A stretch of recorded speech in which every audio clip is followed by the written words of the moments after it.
listeners to the Mind Over Masculinity podcast. Now, let me ask you this: what does it mean to lead without controlling and to let go without checking out? Now, in a world that praises the lone wolf, we often forget that true strength in business and in life as well comes from trust, clarity, and in fact, well placed responsibility. Delegation isn't weakness, it is wisdom. But how do we actually do it in a way that doesn't compromise the quality or integrity of what we have built or are building? Now, today on Mind Over Masculinity, I am joined by someone who has cracked the code on building high performing teams and creating businesses that thrive without constant oversight. Listeners, meet Pete Mohr. He is a business coach, exit strategist, and Colby-certified coach. He helps owners cut through the chaos, build systems, and scale sustainability so they can reclaim their time and mental freedom. So, if you have ever struggled with letting go, this conversation might just change how you lead. So, with that, Pete, welcome to the show, and I'm really, really excited to have you here with us. Oh, thanks so much for having me. I'm excited to be here and excited to be, of course, with your listeners here today, too. I think it's going to be a good conversation. Yeah, absolutely, absolutely. Because this is such a crucial topic, irrespective of whether in personal or professional lives. Um, but specifically in the business world, you have helped countless business owners build turnkey operations. Let's start at the root. Why exactly do you think, Pete, so many leaders, they're struggling with delegation, even when they know it is necessary? You know, it's an interesting thing. Just like we have habits in the rest of our lives, whether it's a daily meditation habit, whether it's a habit of eating breakfast every morning at 7 a.m., it really doesn't matter. But we do create habits through our journey as people. And a lot of times, business owners don't have a lot of money to begin with. And when they're in that startup phase, let's say that first 1 to 3 years, a lot of times they really are making all of the decisions themselves. And they have to because they don't have a team. They haven't built out a lot of that stuff. Maybe they don't have enough money coming in. So they're feeling the need to sort of make all of those decisions themselves. But as the business starts to grow, as things start to happen, as it becomes more profitable, often through those early times, we have just habitualized ourselves into making all of the decisions, and it's very hard, like any other habit, to let go. And Yeah. part of letting go is understanding that you can't move ahead if you don't. And these are sort of the things when we get into the mindset around why delegation and accountability are two key words in a lot of leaders' journeys that they don't spend enough time on. That's a very, very well put. Very well put. And I don't know whether it's true or not, but it's from my um, acquaintances or surroundings that, especially in men, um, there is this silent pressure to do it all to prove worth. Delegation almost feels like a failure or even a weakness or being lazy. Do you think, how you connected the parallel or how you drew parallel with the habits? What mindset shift helps them move past that? You know, I think there are certain steps in life that cause us to reevaluate. And through that journey, depending on where you are in your journey, and I'm talking to you, the listener here, but wherever you are in your journey, there are these different ceilings in life. Sometimes it's we get to a certain point and we have a family. And we're now realizing that it usually boils down to time. So we don't have enough time maybe to spend with our family, or maybe we don't have enough time to, work with another group that we'd like to work with, or maybe we don't have enough time to do the charitable things that we'd like to do, or maybe we don't have enough time to focus on our actual health, both our physical health and our mental health. So when we start looking at that sort of time value equation, that's usually where it comes into play because, the one thing that's true is that there are only 24 hours in a day. You cannot make more hours in a day and you cannot buy more hours in a day. But one thing that you can do is you can buy other people's time. So we start looking at frameworks around what's the best use of your time? What are the things that you love to do and that you're good at doing? And a lot of small business owners work a good percentage of their time in the things that they're good at, but they don't necessarily love to do. And I'll use bookkeeping as an example. For me, I've been in business for 30 years. We still run shoe stores. I spend about 80% of my time these days coaching other business owners and not working in my shoe stores. I still love to do it, but I work in the shoe stores and do the things for our shoe stores that are of my highest level of capacity. And I have other people doing things there so that I can spend time working with other business owners, helping them do the same sort of thing. So as we look through all of these things, it's amazing to see how many business owners are drowning in the things that maybe they're good at, but they don't like doing. And it takes down your life. It takes down your mental sort of capability. So if we look at bookkeeping, I have two business degrees. I can actually do bookkeeping and I'm fairly good at accounting. I don't wanna do it, I just hate it. So just because I'm good at it doesn't mean that I should be doing it. So good Mm. doesn't equate to should. And that's a big mind step shift for a lot of business owners because we always feel or a lot of times we feel that we're the only person that's good at this. And that's not true. There are lots of other people out there that are really good at bookkeeping. So why do you think you're the only one that can do it? Or maybe it's sales, or maybe it's operations, or maybe it's marketing. But we feel as though we're the only people that can do it, partially because we started off as the only one that did do it because we had to. But that's that sort of journey that we're talking about so that we can start releasing the things that other people love to do and that we necessarily maybe are still good at but don't want to do. And when we start doing that, our business gets even better because the people that love to do it are engaged and interested. And we're starting to become more engaged and interested in the areas of the places of our business and life that we love to. That's really a super critical distinction. Super critical distinction. Oh wow. Okay. And Pete, let's also talk about the solution or the way forward. So you work with business owners and leaders on reducing chaos and then moving from detail to dashboard. Uh, how exactly does this look in the real world of delegation and accountability? I mean, is there a structured step by step process to this, or Sure. it depends on case to case?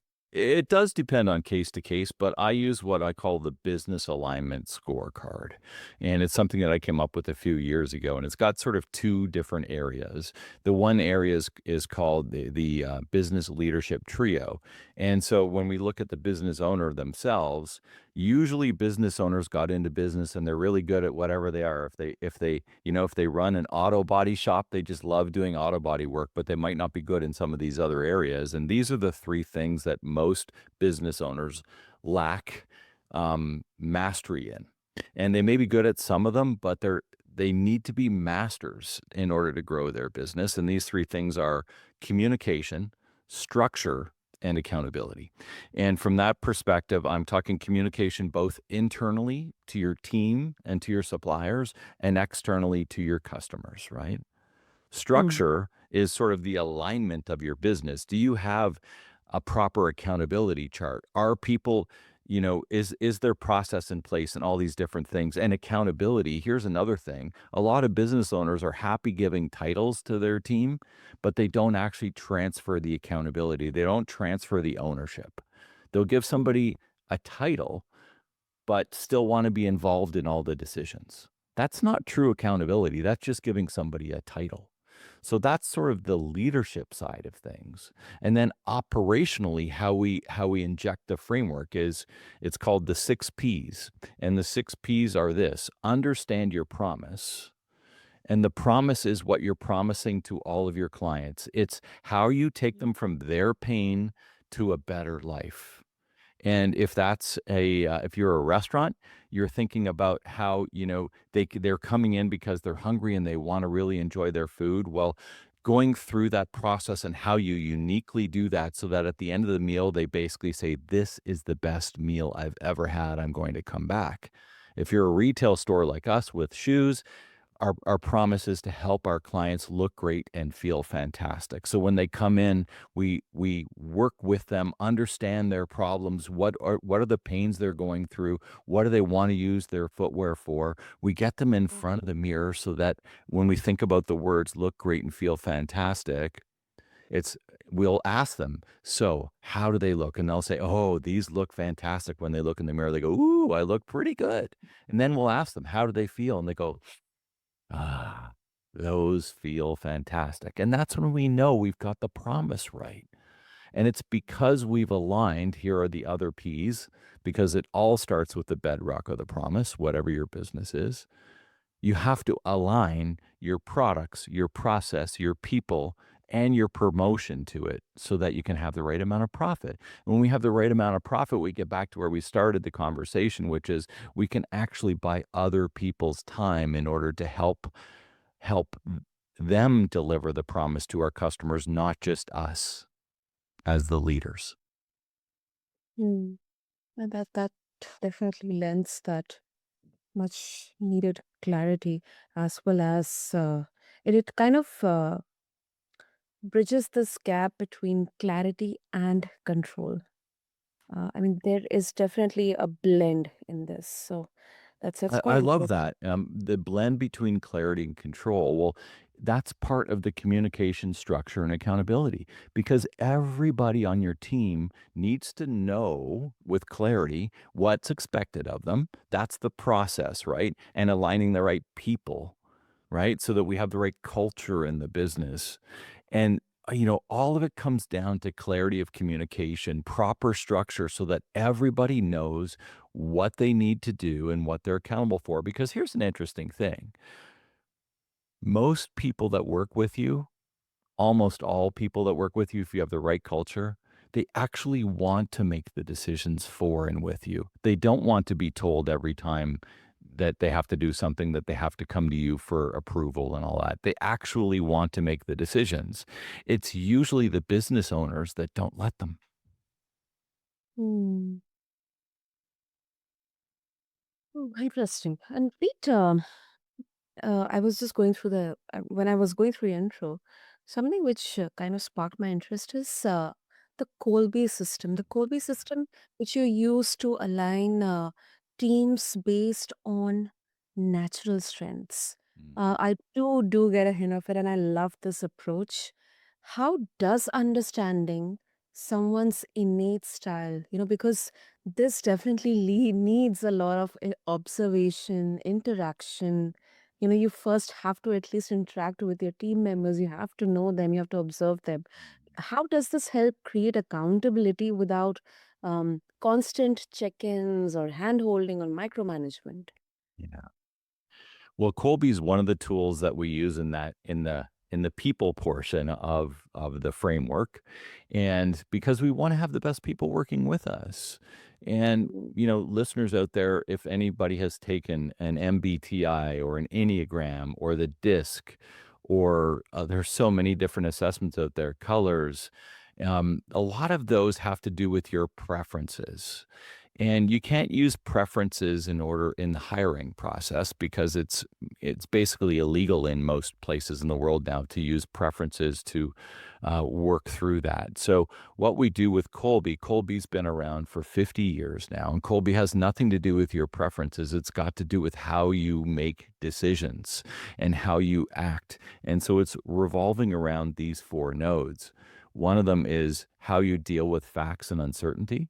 how you deal with facts. The next one is how you deal with systems. The next one is how you deal with risk and uncertainty. And the next one is how you deal with tangibles. So if we look at Colby, if you were to take your Colby test today, then it takes about 15-20 minutes.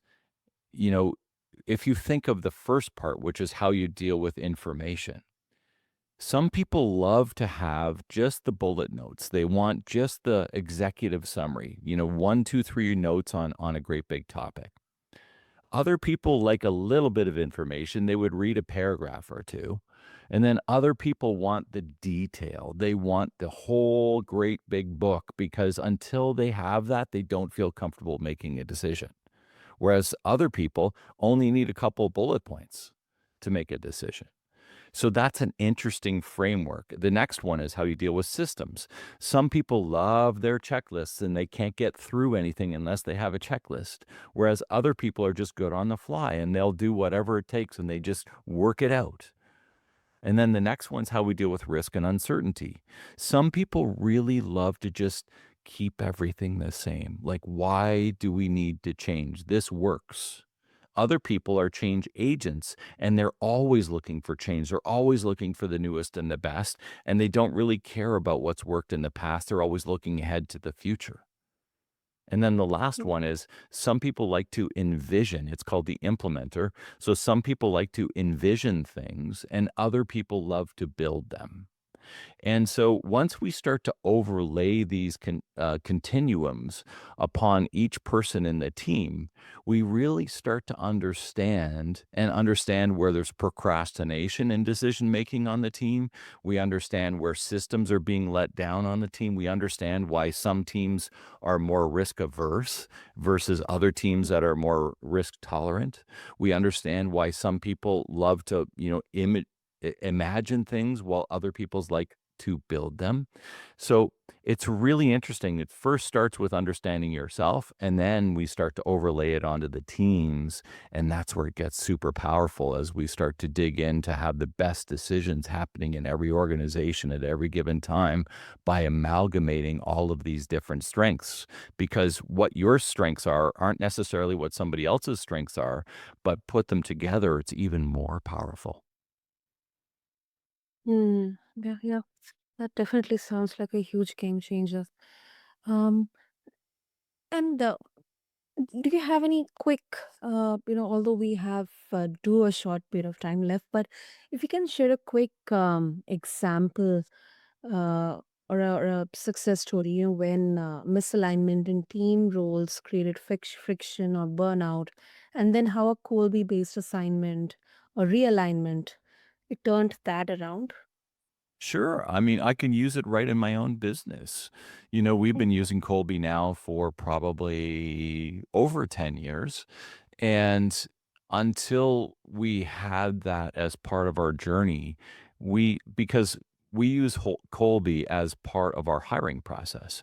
So between interview one and interview two, we'll ask the candidate to take a Colby test. Well, right off the bat, if as we align that Colby with what we're asking them to do, and I'll use that bookkeeper example again. Hmm. You can imagine that if a bookkeeper wasn't somebody who didn't like lots of information and didn't like a system, that there would probably be chaos in that bookkeeper's job. So Right. if when we overlay Colby and if the bookkeeper came back and said, "Well, I really don't like that much information and I really don't love following systems," that would probably not be the best hire for us as a bookkeeper. So we start to overlay these onto our job positions within our business or within the businesses that I work with. And then it becomes a much you can everybody who's listening who's hired people knows that if you hire the wrong person, it's not only costly for money wise, it's costly in your time, it's costly in the training time, and then you have to go and do it all again.